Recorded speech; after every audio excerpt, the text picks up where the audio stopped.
The eloquent and witty writing style with fascinating anecdotes explaining the obsession of Mughal rulers with zodiac signs.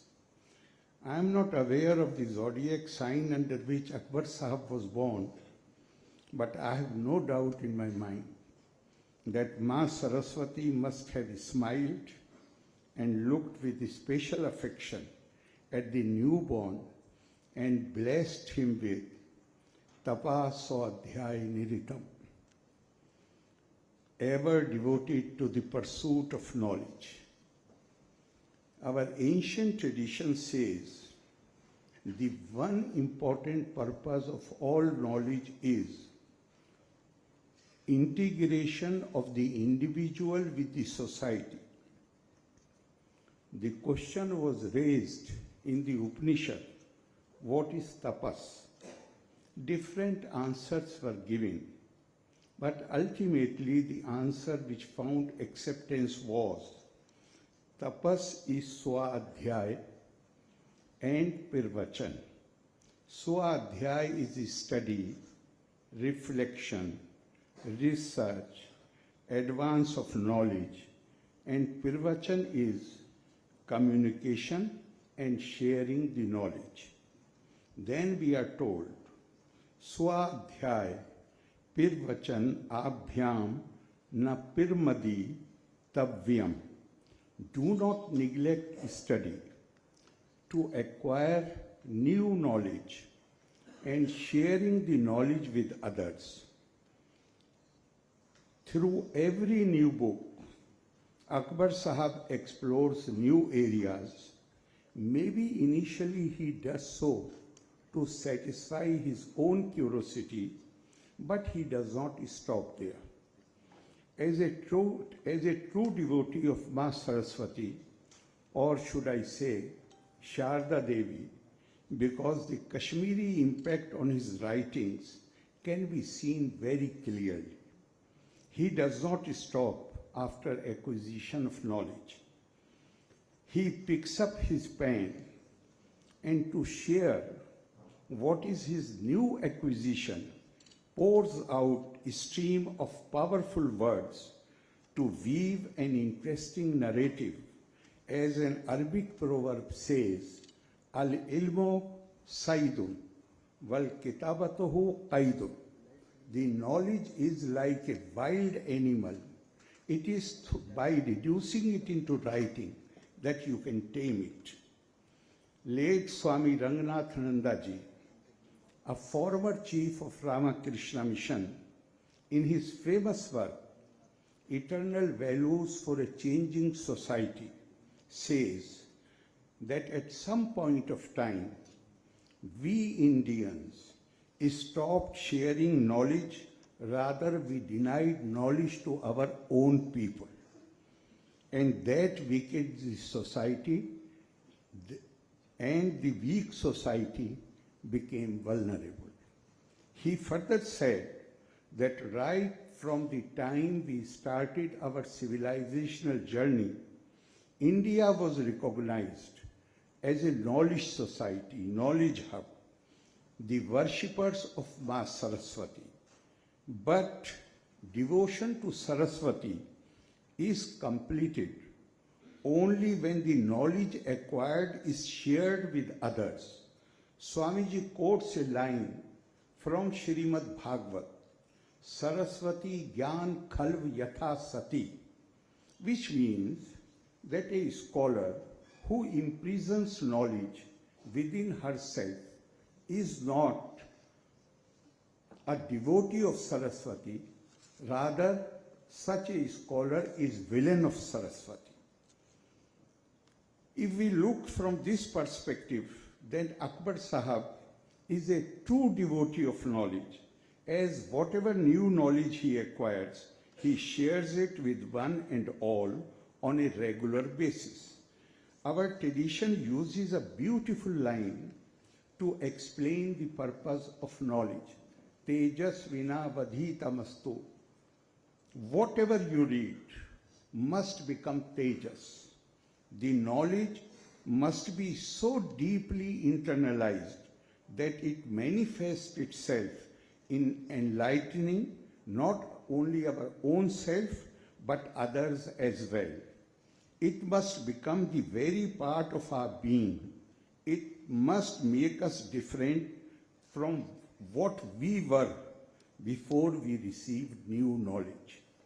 Literacy is not education. Knowledge is not education, but the growth of wisdom, the capacity to look upon others with compassion. That is what is necessary, and that is the purpose of knowledge.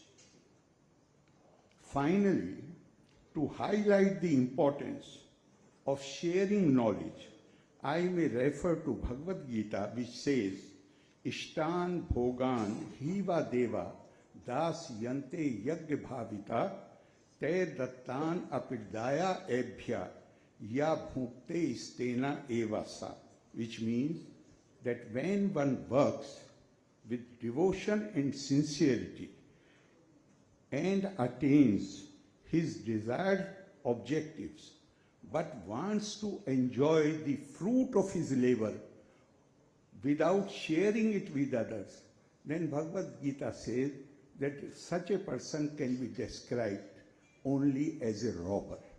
Whatever we have, knowledge, and there are many other things, it is because whatever we achieve is not due to our own personal efforts. The contribution of the society, directly or indirectly, also helps us in achieving our desired objectives. Thank you very much for giving me this opportunity. Loka samasta sukhino bhavantu. Jai Hind. Thank you very much, Arif. As you said, the exact phrase is, knowledge grows only when you give it away, not when you keep it to yourself. May I now request Shruti, please?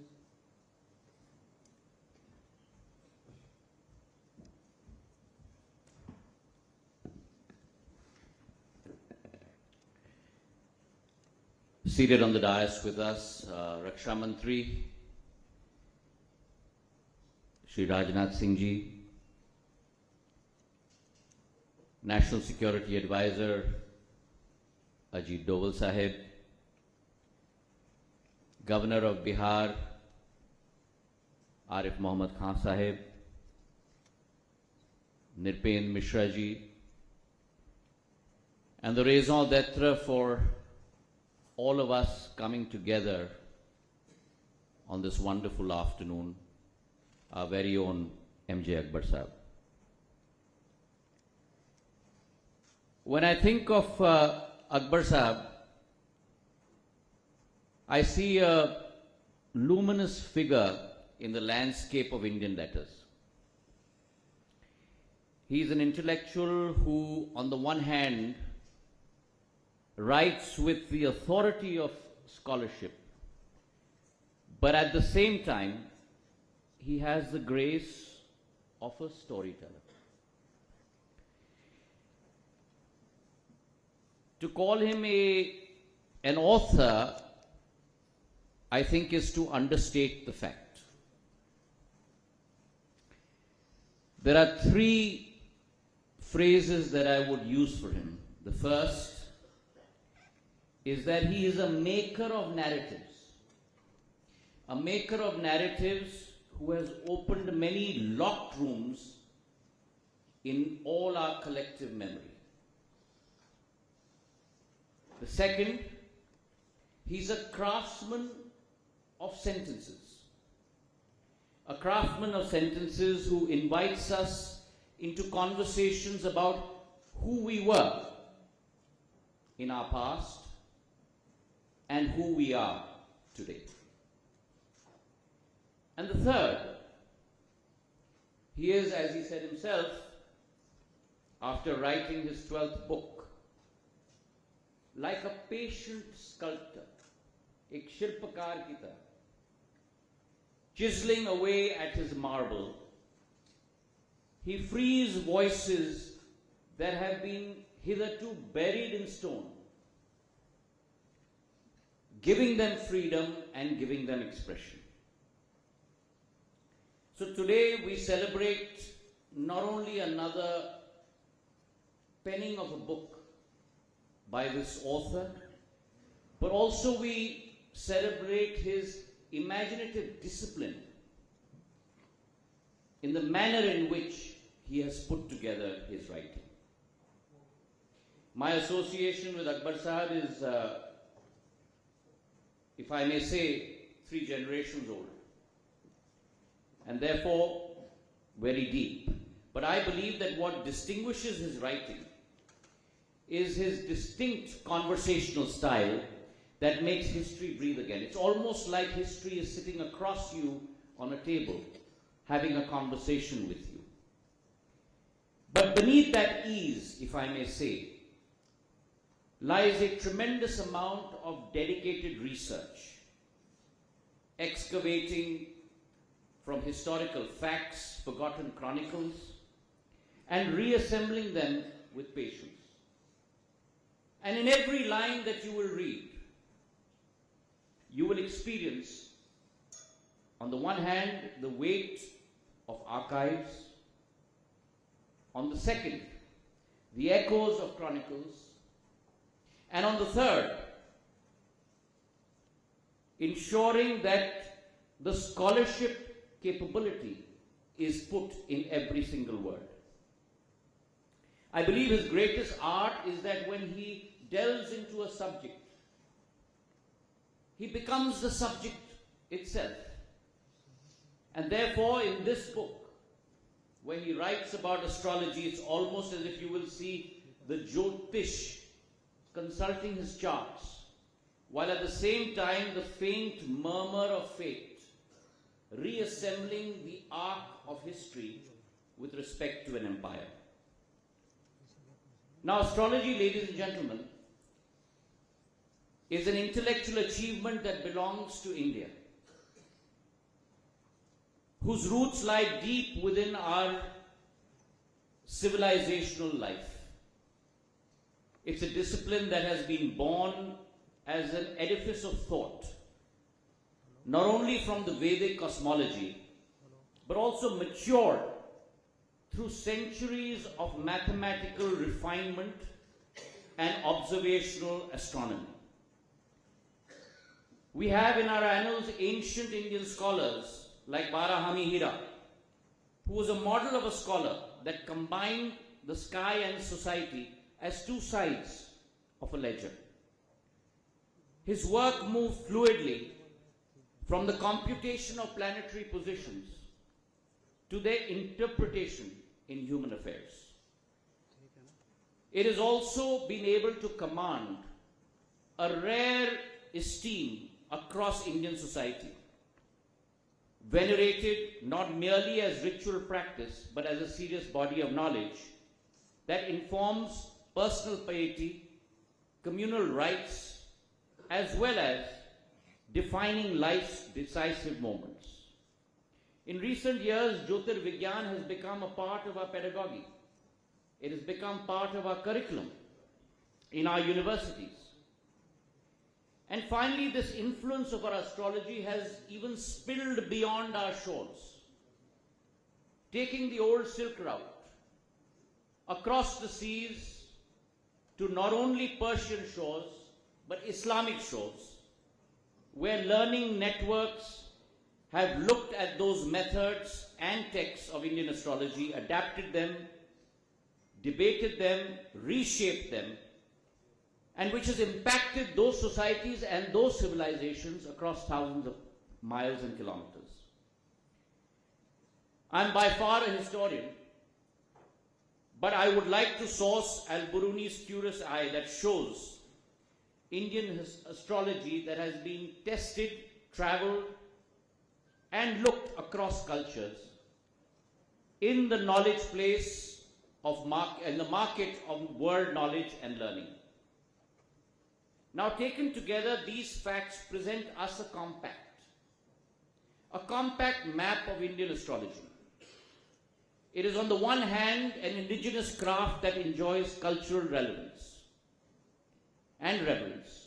On the other hand, it is a knowledge that has traveled and transformed many civilizations.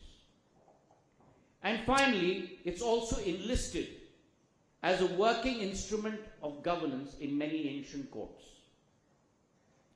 But always, ladies and gentlemen, astrology sits on an uneasy border between precise calculation and human faith. Akbar Sahab's book asks us to read all of these layers and see how both the heavens and the halls of power have multiplexed and shaped one another. Today I'd like to dedicate a line that I have read to him, and I quote, "The act of looking backward is just like that of looking into the future, an act of divination. If the Jyotish is well called an historian of the future, the historian is just as well called, or even better so, a Jyotish of the past." That is the kind of historian today's author, MJ Akbar Sahab, represents. Now, I don't wish to come between the author and the reader, because coming between the author and the reader is like putting a hand over the channel of history that would like to directly speak to the readers. But I leave with this modest maxim that to come between an author and a reader is to interrupt a conversation across time. So therefore, ladies and gentlemen, kindly do read this book. Let it speak to you like it has spoken to me. Thank you very much. Jai Hind.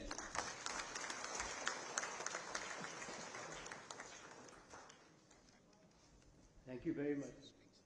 Left me a bit speechless.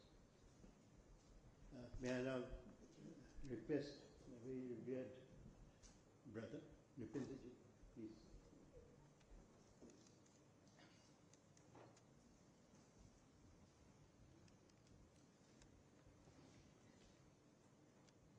Honorable Raksha Mantri Ji, respected Minister Shri Scindia, Honorable Governor, Bihar,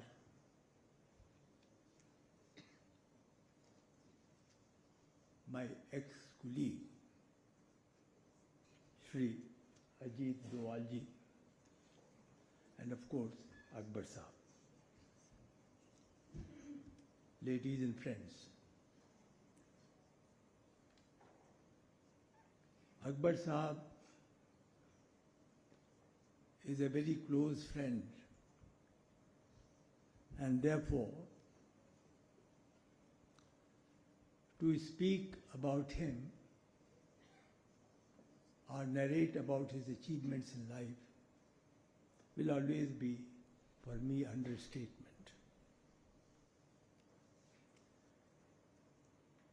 I can definitely say that in the galaxy of eminent journalists, public intellectual, and historian of our time, Sri Akbar will always find himself in the forefront. His learning and insightful understanding of India and the world, truly remarkable. His pioneering work in the field of journalism from the 1970s is well known to all of us. Perhaps to some it may be additional information that Sri Akbar was member of the editorial group of the Times of India at the age of 20.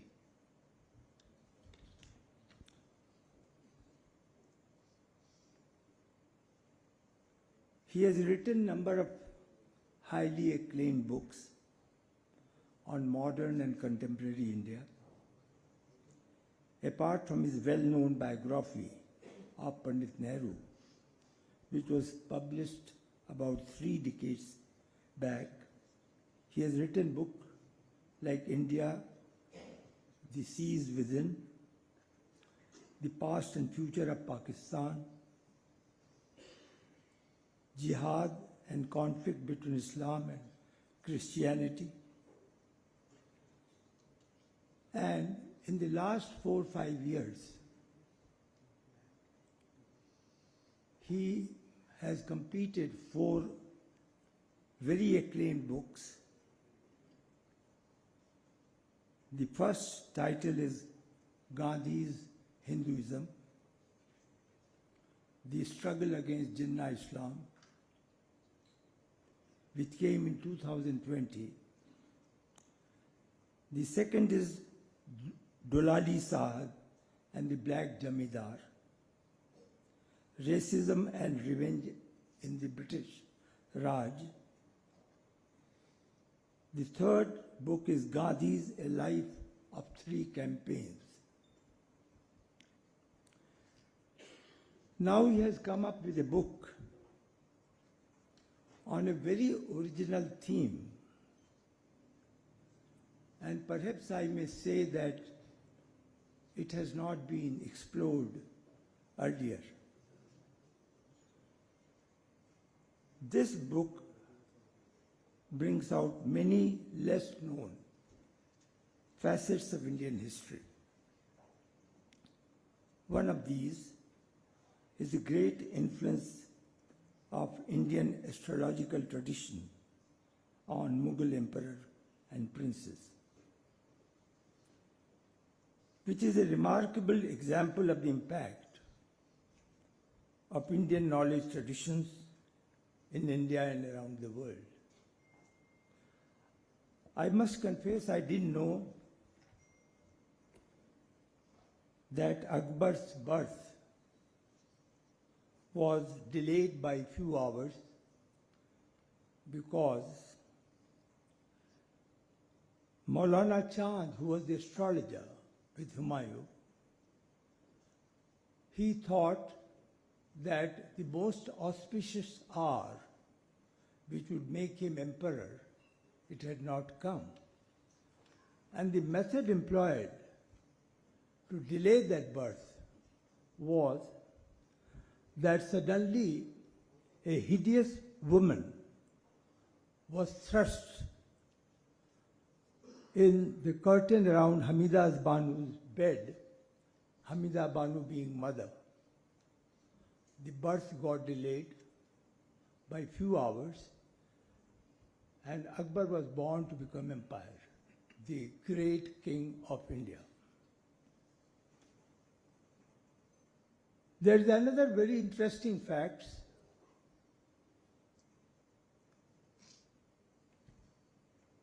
Humayun was foretold about his death, and he even managed and rationed the supply of opium because he was used to taking it only for a week because he knew he's not going to survive. And this was told by the astrologer.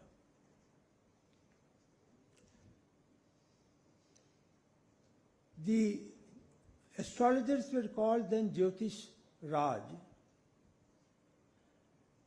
and there were a galaxy of them, some of them named by him in his research work, Neelkantha, Jahangir, Chintamani and Kesav Sharma, the Shah Jahan, Parmanand and Malajit, and many others like him. Some had even Bengali known astrologers like Balbhadra.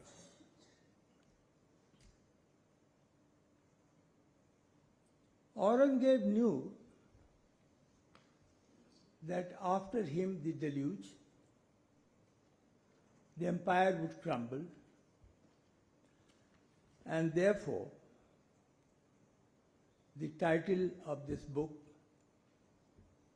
After Me, The Chaos.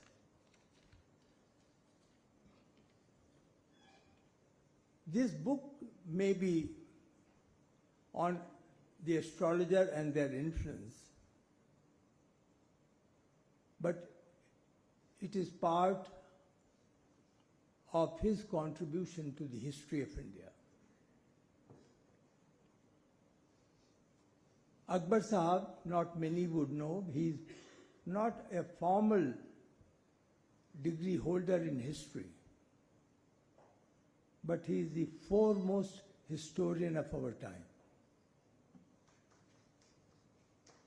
His erudition, deep research, meaningful insights into why India is what it is now, how it has traveled on the historical trajectories that distinguish it from other nations and civilizations, but also because of his quality to present a very balanced nationalistic perspective of the past, a perspective that, while being sensitive to the concerns of the present, nevertheless remains rooted in the actual historical evidence that has come down to us from the centuries past. He has filled many important gaps which were left behind by many professional historians and has greatly enriched our understanding of the nation's recent as well as not so recent past. I congratulate him on the publication of his latest book and wish him best for his future. In one of his conversations, if I may reveal, after he finished this book,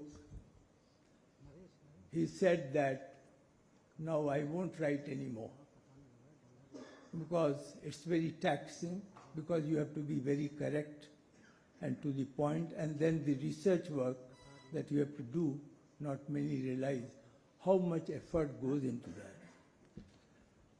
But I know for certain that his friends and publishers and many others would still like him,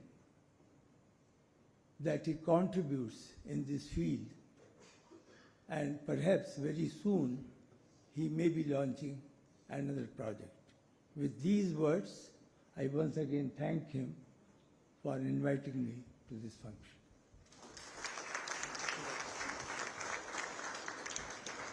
Thank you, sir. And now, I really don't have the words to describe the affection and the any synonym of affection that I have received from truly an elder brother, Ajitji, and for more decades than we really want to count. But, sir, if you can.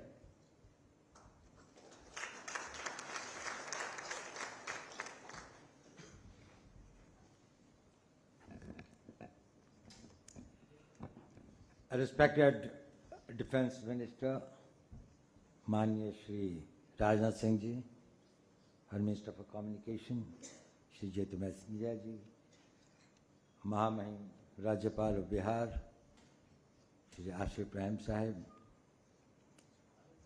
Shri Nipendra Mishra Ji, my former colleague, and Mr. MJ Akbar. I really feel privileged to be here in this very distinguished gathering. It's a very important occasion for me.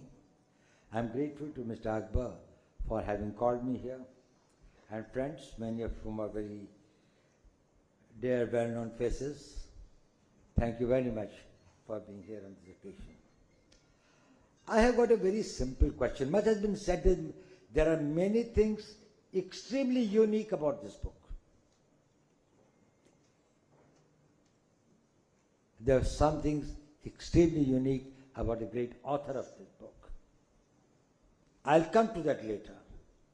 But I have got one basic question which, when I saw this book, that came to my mind.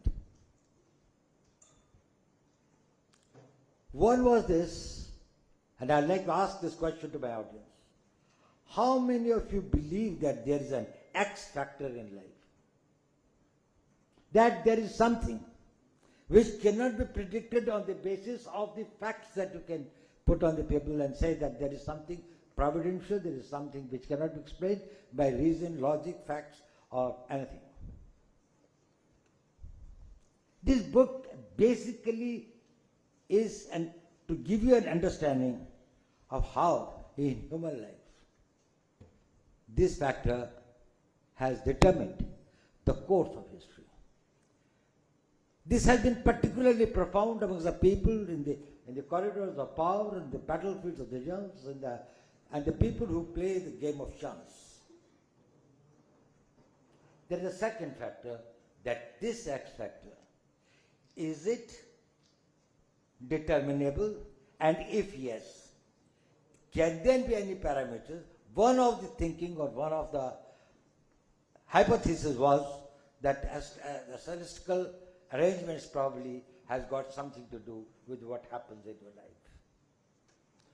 What happens in your life is not all that you do, all that people do to you, not all the circumstances in which you live, but there is something that if Akbar is born few hours before, the destiny is different.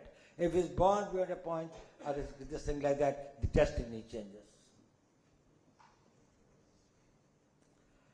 This is a book which gives us an insight about how, during the Mughal time, the important decisions, the important influences, the important things that happened in their lives and what happened during that period. These emperors and these people who established one of the biggest empires of the world, they were also deeply suffering from a sense of insecurity. People who believe in unpredictable are those who are insecure. And people who are insecure, they try to find solutions to that. And that is where the entire game of the astronomy, astrology, and this complex comes. That can there be some corrective factors by which you can do that. Now, as I said, when I read this book, the first thing that came to my mind is, after me the chaos. Who is saying this and to whom? And we knew about Louis XV telling that after me the deluge. And we knew that the French Revolution was coming, so entire thing was going. But here, he was knowing it when he was seeing the manifest circumstances and the surroundings in which the things were taking place. Here, the man who said that, or the man who knew it, was one Fazil Khan, one of the astrologers, who told this about Aurangzeb. And Aurangzeb knew it and confided in his son, Bahadur Shah, as the book reveals to me, that he knew that after me, the Mughal Empire will disappear. Everything that Fazil Khan had written about my life has come true. This too will come true. There will be my successors who will be inept, who will be incompetent, who will not be able to carry forward this thing, and therefore it will come to an end. The question is, if Aurangzeb knew it, why did he do it? And could it be changed?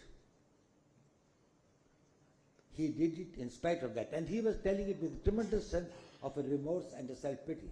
As you know that his last days were very, very painful days. Ladies and gentlemen, as all of you know, and I think my predecessor very rightly said, Mr. MJ Akbar is not only a very accomplished writer, a very original researcher. There is a lot of novelty in what he writes and what he says. He selects his subjects, so there is something unexpectedly that we hardly know that, well, there is so much of a material which is available. And then it goes into the depth with so much of precision that probably you cannot miss about the authenticity that it carries, the weight of logic that it has got. And in this particular book, I've seen that the sources from where he has derived his material is very, very expensive. It's not only about the Mughals, he has touched upon that how beyond the geographies and the time, this sentiment of belief in the astrology or the future or predictability, this thing stay even in other parts of the Islamic world. And this also came in conflict. That is why Islam permits the study of the stars and how this thing is, but does not permit and does not allow any predictions or any predictability about it. It is only the God who knows and nobody else knows. And therefore anybody who does any predictions about the future is probably something that's very un-Islamic. But in spite of that, it is not only amongst the Mughals, but also amongst the other Muslim societies. And it was not only at the level of the rulers, but as you come to know about it through his book and others, and the references that he has made, that even the society was deeply affected by that.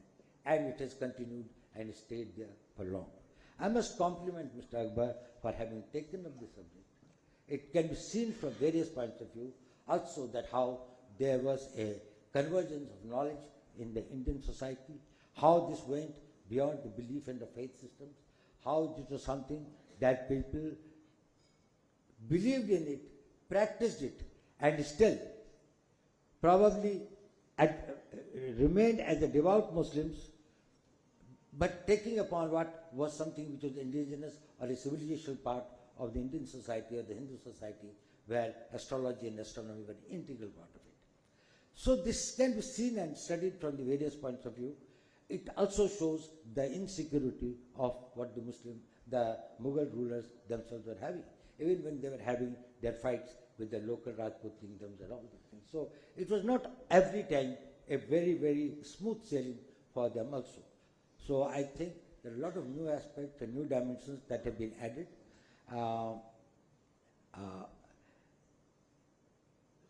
Even, something that I never knew, that Akbar, as Mr. Independent Mishra also said, Akbar constituted a formal position for Raj Jyotishi in his court, and who was, there were the Brahmins from Banaras who were assigned these duties.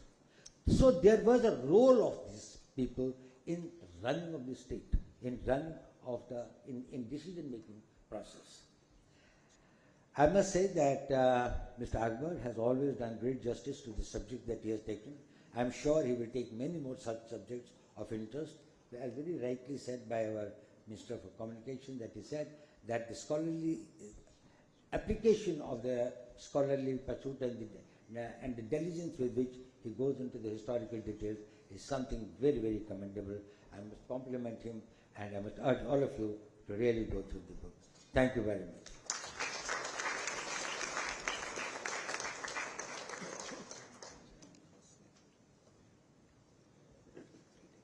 Once again, my deep, deep gratitude to those who have spoken before, and especially to our Raksha Mantri, who's really made time to come and join this function. And sir, please, बहुत धन्यवाद sir.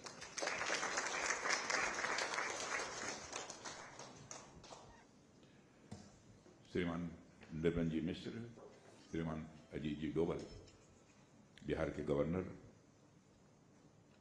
मेरे मित्र जनाब आरिफ साहब, सबको श्रीमान मैंने कहा, लेकिन एक श्रीमंत भी बैठे हुए हैं, उनके परिवार, श्रीमंत ज्योतिरादित्य शिंदिया,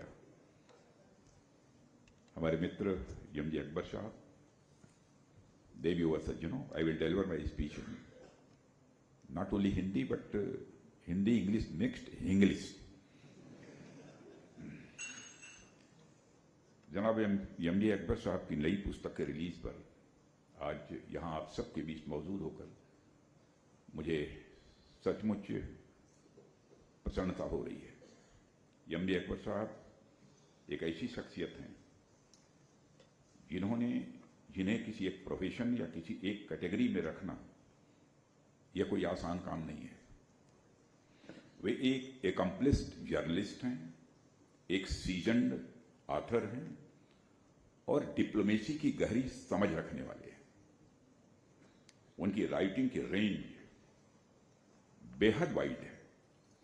इतिहास से लेकर समकालीन मुद्दों तक उन्होंने हर विषय में अपने लेखन से एक गहरी छाप भी छोड़ी है। मैंने भले ही एमजे अकबर साहब की कोई भी किताब पूरी नहीं पढ़ी है, मैं ईमानदारी से इसे स्वीकार करता हूं, लेकिन जितना भी पढ़ने का अवसर मिला है उनसे मैं बेहद प्रभावित हुआ। मैं एक बात जो साफ कह सकता हूं वह है कि एमजे अकबर साहब की इंटेलेक्चुअल रीगर और ऑब्जेक्टिविटी उनके लेखन में साफ तौर पर देखी जा सकती है। उनकी पहली पुस्तक India the siege within challenges to a nation's unity के प्रकाशन से लेकर आज तक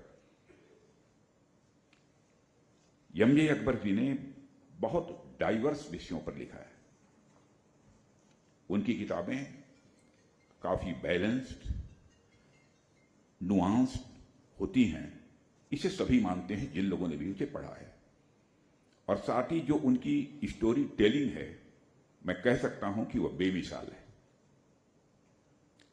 यहां पर मैं एक बात और जोड़ना चाहता हूं कि उनकी सभी राइटिंग्स में एक बात कॉमन है, वह है उनकी इंटेंसिटी ऑफ ऑब्जर्वेशन और उनका कमिटमेंट टू हिज क्राफ्ट।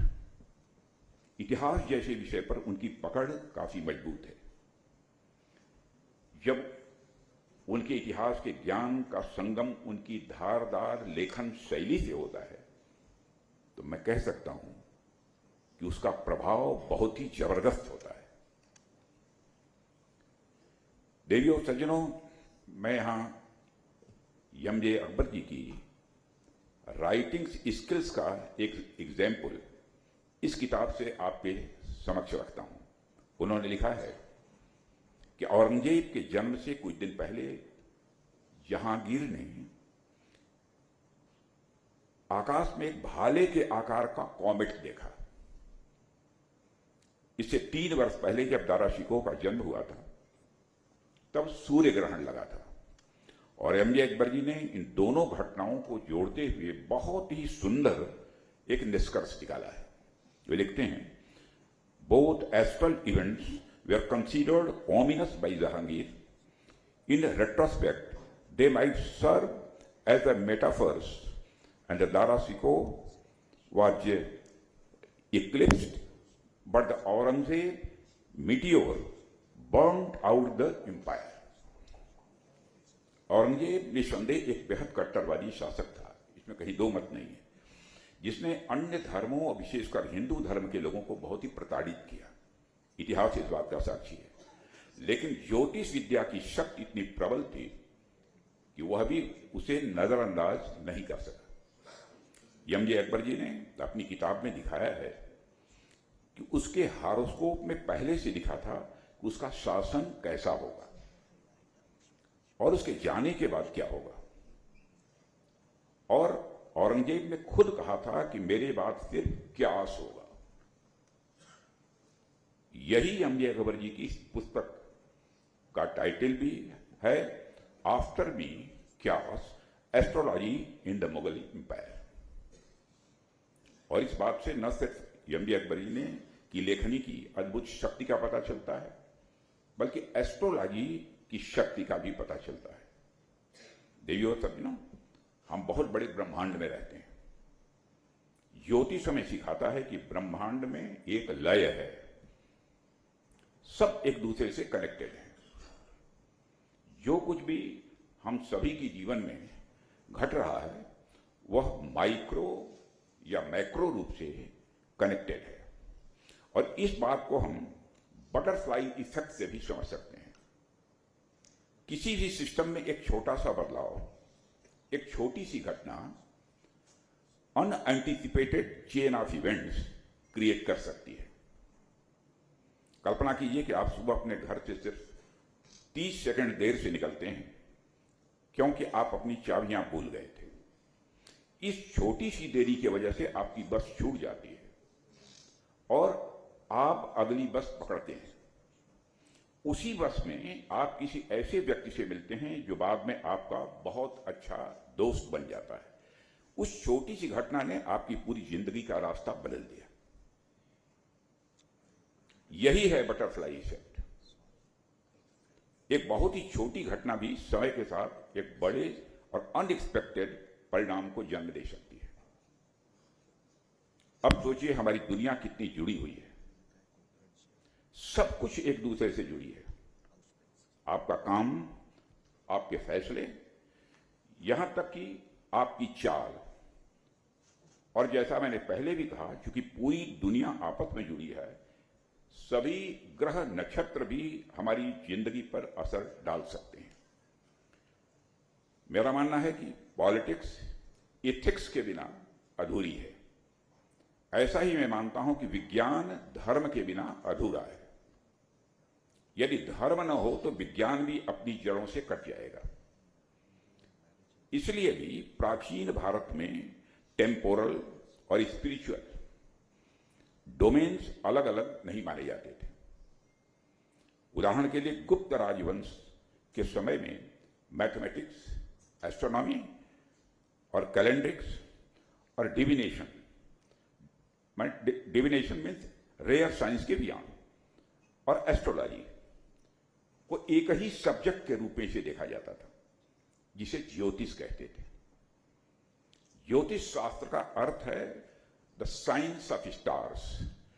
ज्योतिष का विषय यह पढ़ना था कि ग्रह नक्षत्र इंसान की जिंदगी को कैसे प्रभावित करते हैं।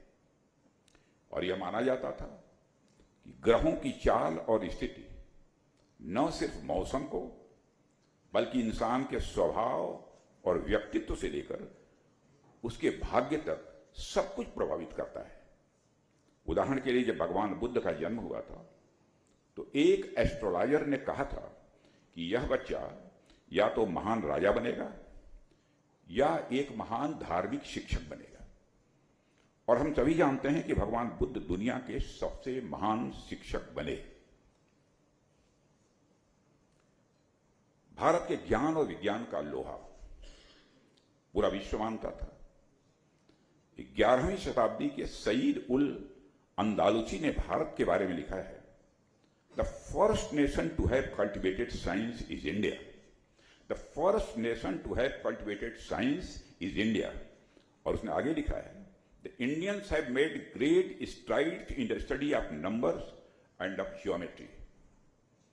They have acquired immense information and reached the zenith in their knowledge of the movements of the stars and the secrets of the skies as well as other mathematical studies.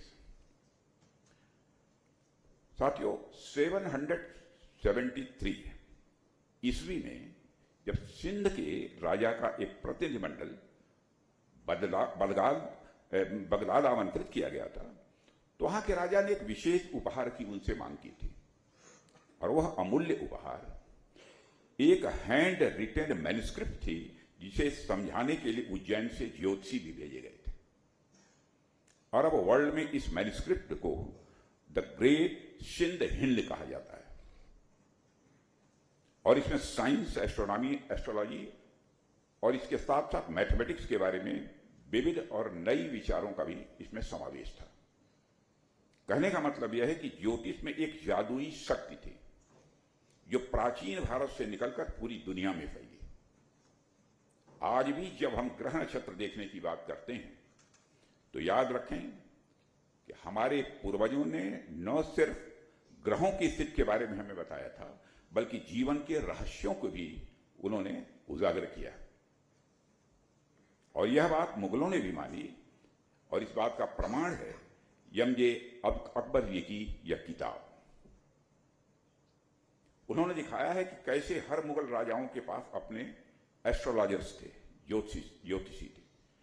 Akbar ने मुख्य ज्योतिषी के लिए एक फॉर्मल पोजीशन की स्थापना भी की थी, जिसे ज्योतिक राय या ज्योतिष राजा कहा जाता था। पत्रकारिता एक सीरियस और रिस्पॉन्सिबिलिटी वाला काम है।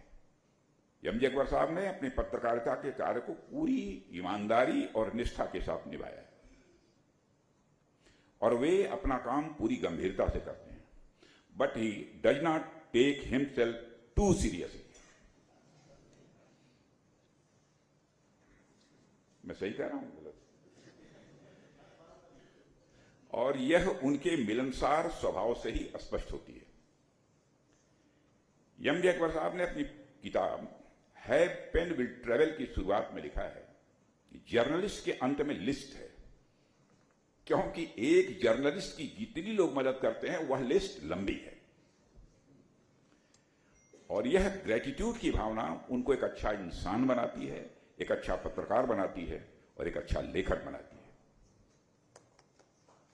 और देवियों और सज्जनों, भारत के बारे में स्वामी विवेकानंद जी का विश्वास था कि भारत विश्व की महाशक्ति बनकर उभरेगा, लेकिन उनका यह विश्वास ग्रहों और नक्षत्रों के आधार पर नहीं था, बल्कि इस बात पर आधारित था कि भारत के लोग इस कार्य के लिए अथक परिश्रम करेंगे, क्योंकि ज्योतिष भाग्य को स्वीकार करने का नाम नहीं, बल्कि उसे आकार देने का विज्ञान है। यह हमें चेतावनी देता है कि कहां सावधानी बरतनी है और कहां हमको अपनी ऊर्जा लगानी है ताकि हम अपने जीवन के सपनों को साकार कर सकें। बहुत से लोग ज्योतिष को भाग्यवाद से जोड़कर देखते हैं, मानते हैं कि तारे ग्रह सब कुछ तय कर देते हैं और मनुष्य का भाग्य पहले से लिखा हुआ है। लेकिन ज्योतिष को सकारात्मक दृष्टि से समझें तो यह एक मार्गदर्शक शास्त्र है जो हमें हमारी क्षमताओं और संभावनाओं का बोध कराता है और यह हमें बताता है कि ग्रहों की स्थिति हमारे जीवन के विभिन्न चरणों में क्या चुनौतियां या अवसर ला सकती है, लेकिन अंतिम निर्णय यह हमारा ही होता है। सुधांशु त्रिवेदी बैठे हैं, यहां कुछ डिफरेंस ऑफ ओपिनियन से हो सकती है। स्वामी विवेकानंद जी ने एक बार कहा था कि अपने लक्ष्यों को अपनी क्षमताओं के स्तर पर न ले जाएं, बल्कि अपनी क्षमताओं को अपने लक्ष्यों की ऊंचाई तक उठाएं। कहने का मतलब है कि यदि आपके हॉरोस्कोप में कोई ग्रह योग चैलेंजेस को दर्शाता है, चुनौतियां दर्शाता है, तो यह हमें हतोत्साहित करने के बजाय सशक्त बनाने का माध्यम बन सकता है। ज्योतिष का ज्ञान हमें बताता है कि हमारी महत्वाकांक्षाएं ग्रहों से ऊपर है। इस प्रकार ज्योतिष भाग्यवाद प्रमोट नहीं करता है, बल्कि कर्मवाद को प्रमोट करता है। और गीता में आप जानते हैं भगवान कृष्ण ने अर्जुन को उपदेश दिया है, कर्मण्येवाधिकारस्तु मा फलेषु कदाचन, कर्म ही करना है। और यह हमें याद दिलाता है कि तारे तो चमकते रहेंगे, लेकिन हमारी मेहनत ही हमें उन तारों तक पहुंचा सकती है। तारे तो चमकते ही रहेंगे, लेकिन हमारी मेहनत ही हमें उन तारों तक पहुंचा सकती है। हम में से अधिकांश लोग किसी न किसी रूप में भविष्य जानने का प्रयास करते हैं, सभी लोग, हम भी, यहां पर बैठे हुए अधिकांश लोग, आप लोग भी, कई लोग ऐसे हैं, क्योंकि अज्ञात का भय हमें भविष्य जानने के लिए प्रेरित करता है और हम सोचते हैं कि यदि हमें आने वाला समय पता चल जाए तो हम विपत्तियों और कठिनाइयों से बच सकेंगे और कुछ उपाय करके अपने लिए शुभ फल अर्जित कर सकेंगे। लेकिन अंततः नियति या डेस्टिनी यही सर्वोपरि है। एक प्रसिद्ध छंद है, कर्म गति तारे नाही तरी, मुनि वशिष्ठ से पंडित ज्ञानी, शोध के लगन धरी। सीता हरण मरण दशरथ को, मन में विपत्ति परी। पढ़ा होगा इनमें से कई लोगों ने। यानी महाज्ञानी मुनि वशिष्ठ ने खूब शोध कर, खूब विचार करके और सारे हॉरोस्कोप वगैरह देखने के बाद यह विवाह लगन तय की थी, परंतु उसके बाद भी राजा दशरथ की मृत्यु, राम और सीता का वनवास और सीता जी का अपहरण सब हुआ। राम सीता जी का पूरा जीवन कष्ट में बीता। इससे एक बात स्पष्ट है कि दैव गति टाले ना ही टली,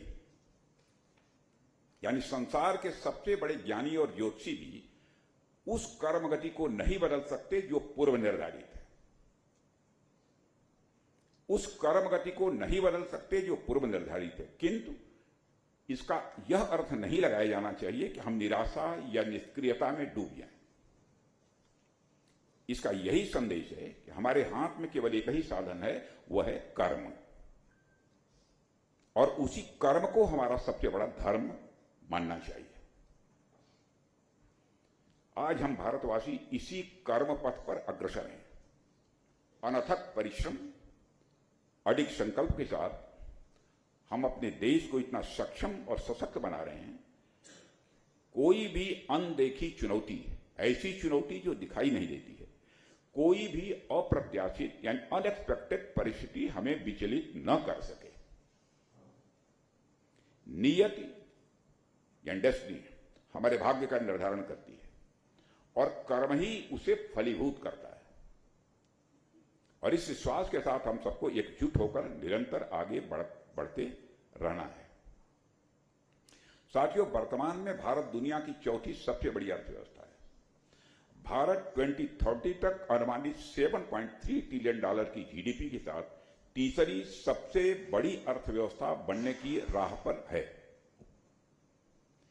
इंटरनेशनल मॉनिटरी फंड के अनुमान के अनुसार यदि एवरेज ग्रोथ रेट्स को देखा जाए तो भारत 2038 तक परचेजिंग पावर पैरिटी की दृष्टि से विश्व की दूसरी सबसे बड़ी अर्थव्यवस्था बनने की राह पर आगे बढ़ रहा है। एमजे अकबर साहब ने एक जगह लिखा है, you may recognise the present without the knowledge of the past but you can not understand it. इसलिए अगर भारत का वर्तमान उदय समझना हो तो हमें 11 साल के हमारे कार्य देखने होंगे। यह सब अगर संभव हुआ है ट्रांसफॉर्मेटिव पॉलिसी रिफॉर्म्स के कारण ही हुआ है। वहीं अगर आप साउथ एशिया के कुछ देशों की हालत देखें तो आप समझेंगे कि भारत कितनी स्टेबिलिटी के साथ आगे बढ़ रहा है। और एमजे अकबर साहब ने पाकिस्तान के बारे में अपनी एक किताब में लिखा था, पाकिस्तान एक जेली स्टेट है और जेली स्टेट एक ऐसा देश माना जाता है जो हमेशा अस्थिर रहता है मगर बिखरता नहीं है। आज दुनिया भी पाकिस्तान के बारे में यह समझ सकती है, लेकिन आज जैसे पाकिस्तान की हालत है उस संबंध में बिखरेगा या क्या होगा ये ऊपर वाला ही जाने, मैं नहीं कहना चाहता कुछ। साथियों, अंत में मैं एमजे अकबर साहब की उन किताब के लिए अनेक बधाई देता हूं और इस किताब के बेस्ट सेलर बनने की मैं अपनी शुभकामनाएं भी देता हूं। और it is often said that the journalism is the first draft of history. मगर मैं यह बात पूरे विश्वास के साथ कहता हूं कि जब जर्नलिस्ट की भूमिका में एमजे अकबर साहब जैसी शख्सियत होती है तो उनका लिखा हुआ हिस्ट्री का फर्स्ट ड्राफ्ट भी होता है और लास्ट वर्ड भी होता है। इसलिए मैं आशा करता हूं कि आने वाले समय में वे ऐसे ही अनेक इंटरेस्टिंग और इंटरव्यूइंग विषयों पर लिखते रहेंगे। इन्हीं शब्दों के साथ मैं पुस्तक के लेखक एमजे अकबर साहब को हृदय से शुभकामनाएं देते हुए अपना निवेदन समाप्त करता हूं।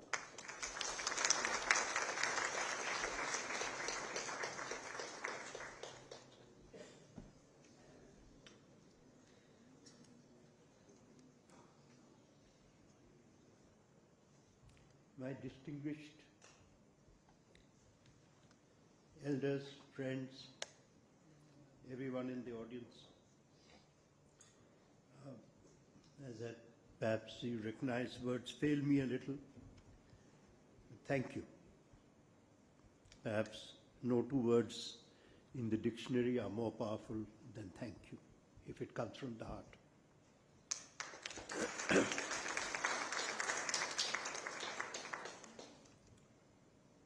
एक प्रश्न तो मेरा मैं लगता है कि हमारे इस मंच से भी उठा है आपके मन में भी उठा होगा, आपके दिल में होगा, पूछे ना पूछे. Do I believe in astrology?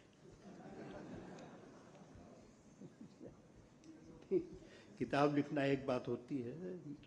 Do I really believe in astrology? I promise you, I hope I have a rational answer to that. I believe in astrology because I am rational, not because I am irrational. Why? Why should I believe that all knowledge is only limited to the periphery of my comprehension?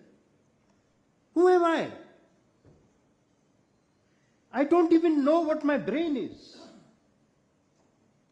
You know only 10% of your brain. If we had an understanding of 90% more of our brain, how much more would we comprehend? We don't know. So what right do you have to deny something which may be right? Doubt is the first principle of progress. If you do not doubt yourself, there is no intellectual progress. There is no question. Hence, the best thing that you can do to your mind, my friends, is to keep it open. There is nothing worse for us than a closed mind.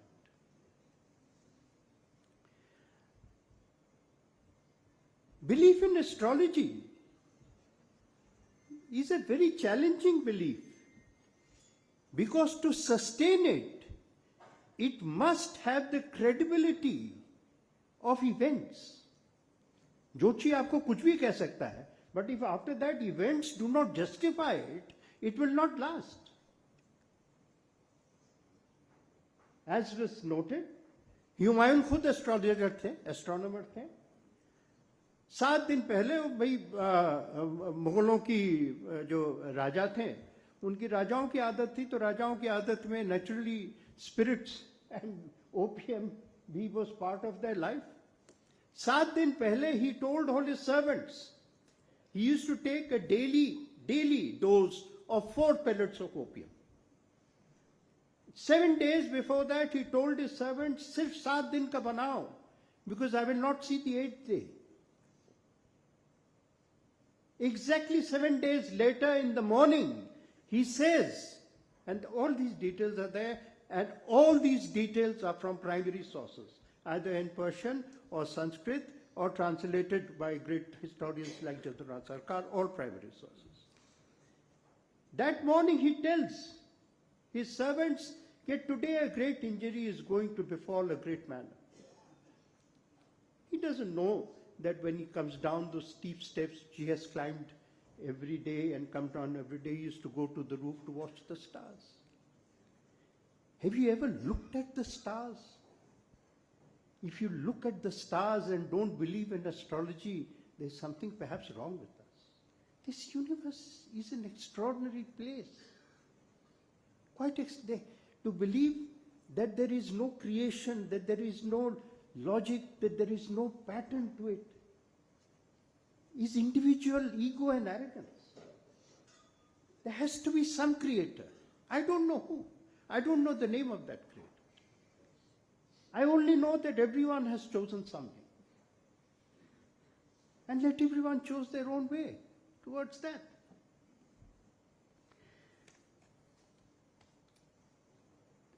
Their belief in astrology was very deep. I will only give you a glimpse. Akbar, Jahangir, Humayun, they all wore clothes in the color of the day's zodiac signs. The reference to Akbar's birth, that story is absolutely astonishing. In 1552, when he went there to the Rana of Umarkot's fort, अच्छा वो भी किला के अंदर जाने के पहले जोशी बोला कि यही समय होगा. जिस दिन पहुंचे उस दिन जोशी से नहीं आज शुभ दिन नहीं है, आप दूसरे दिन ही मिलेंगे. तो फिर दूसरे दिन ही भेंट हुई. And then he was sent off कि ठट्टा जाइए, क्योंकि he was basically hired as mercenaries. He left only one man behind, and they were Muslim astrologers. It is not simply that the astrology was part of an older tradition. It is part of an older tradition that came from Genghis Khan. And it is my view that all societies which respect that their culture is much older than their religion, they integrate. Please think about it. That they integrate. You will be perhaps shocked that the first volume of Abul Fazl's Akbarnama, there is enormous praise for a Mughal shaman goddess equivalent to Ma. Her name is Alankua. And it is from the radiance of Alankua, this goddess, that this generation is born. And this, worship gave them the cultural freedom to accept that there are other forms of worship. Even when Babarnama, when the mention there is of God, most often the mention God is called Tengri, which is the Mongol, Genghis name for God. We have used the word Khuda for God in common language. Khuda is not an Arabic word, it's a Persian word. It is a much older word that comes from the Persian tradition. Sir, खुदा जो लफ्ज थी उसके खिलाफ जहाद कौन शुरू किया था शायद आपको पता नहीं है, वो खुद मुझे बताए थे एक इंटरव्यू में, वो जनरल जाउल है, क्योंकि उनको कल्चरल असॉल्ट करना था. Anything that began pre. Why is Pakistan dysfunctional? आपने जिक्र किया थोड़ा, तो मैं भी उस विषय पर थोड़ा एक लफ्ज बोल दूं. Why is Pakistan dysfunctional? Not because of Pakistanis. Pakistanis people are the same as us. It is dysfunctional because it refuses to acknowledge the Indus Valley civilization as part of its civilization. It refuses to acknowledge Ganga Jamuni civilization as part of its civilization. That is why it is dysfunctional.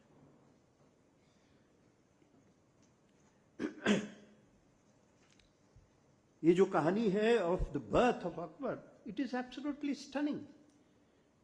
Because the only person Humayun left behind when the labor in the fortress was Maulana Chand, his astrologer, his traveling astrologer. They all had astrologers with them. So in 2 or 3 days, news came out that the labor pains had started. And this Maulana got frantic, completely frantic. Nahi, abhi bachcha paida nahi ho sakta. So the women naturally started laughing at him and said, listen, Mullah, when the laws of nature begin, nobody can stop it. And then in a startling sort of decision, it's all described fully. Please just go and, read it for yourself. He went and took a woman, and in the darkening shadows, he shoved the woman's face in front of this, his mother in labor, and she got so frightened that her labor pain stopped. And then exactly as he said, a moment will come in 5 years which has not come in 1,000 years. जो बच्चा पैदा होगा उस जमाने में वो अच्छा वो कहता है not when the Mughal Empire is flourishing. At that time Humayun did not have money to eat. He was in exile. He was being killed. So this prediction, when I said that God can be addressed in any language, trust me, the Quran permits you to do so. This verse is not mentioned. Because there is an ayat of the Quran which says, I have sent a messenger in every language. So multiculturalism is part. Quran says, Lakum dinakum wa iliya din, your faith for you, my faith for me. This multiculturalism, this effort at synthesis is being sought to be destroyed by new ideas and by new movements which are driving communities away from the original cultures. Akbar every morning he prayed to the sun. So did Jahangir. Abul Fazl says there are 4 texts. There are 4 texts which are of divine origin. I'll give you half a minute to guess which of them. The 4 texts he mentions are Brahma Siddhant, Surya Siddhant, Soma Siddhant, Vishashpali Siddhant. All in Sanskrit. So they are divine. This was the belief system and the cultural system which was accepted. Jahangir, for 100 years and more, their Jyotish Raja was a Brahman from Banaras. It was one man who destroyed the ancestry and history of culture of India. And he did it through an exercise of Jahangir Nama pe padhiye, the first book he reads after his coronation, after he is formally crowned. पहला किताब कहता है मैं क्या पढ़ता हूँ मैंने he goes to his father's library. He says मैं रामायण पढ़ने लगा. And he said I didn't stop reading it until I finished. Every single coronation, by the way, was determined by astrologers. And by the way, their coronations were not easy because all of their coronations come after they had to kill their brothers. It came during battle. Even Aurangzeb, he crowned himself twice. 4 weeks he waited outside Delhi for the right moment. Shah Jahan called himself Sahib-e-Kiram, Lord of the 2 conjunctions. This integrity and synthesis moved into language. I'll just give you a brief glimpse. Moved into language and the creation of a language that we speak. What did they call the burqa? Burqa तभी चलता था, अभी कहीं कहीं चलता है. Burqa was Chitragupta. Beautiful name. Cap, Sis Sobha. Shawl, Paramnaram. Sandals, Charandharan. Abdul Rahim Khan Khanam yahin se to aate. So this creation of synthesis through the understanding of a past culture was very fundamental to their sense, life, culture, philosophy, and the future. They did not survive because of battles. They survived because they tried and to some extent understood the heartbeat of this country. It was not, you don't find allies without understanding the philosophy of your allies and accepting it. Shivaji is recognized as great. I will end on this note. He is recognized as great for many reasons, many people. I'll give you the reason why I think he was great. Not because of his battles. When Aurangzeb reimposed jizya, Shivaji wrote a letter to him and said, how can you do this? You are doing this because you are no longer a true Muslim. What does the Quran say? This Shivaji's letter really should be read widely. What does the Quran? The Quran describes Allah as Rabbul Alameen, God of the whole universe. Nowhere in the Quran does it say that God is only Rabbul Muslimin or God of Muslims. That means God has created Sudhanshu and me, both. We may belong to different faiths, so what? We are both creations of the same God. Let him decide when it comes. Why are we fighting? In the name of faith. And this powerful, and then he quotes other nations, other ayats of the Quran for that. This effort at, or this creation of a synthesis, which I think succeeded for about a century, before it was destroyed first by Aurangzeb. And then, of course, the British manipulated facts to create their own divisive history.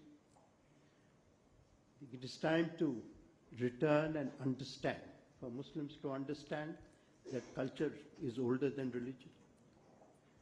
For all of us to understand that we are one nation because we are one people. Thank you.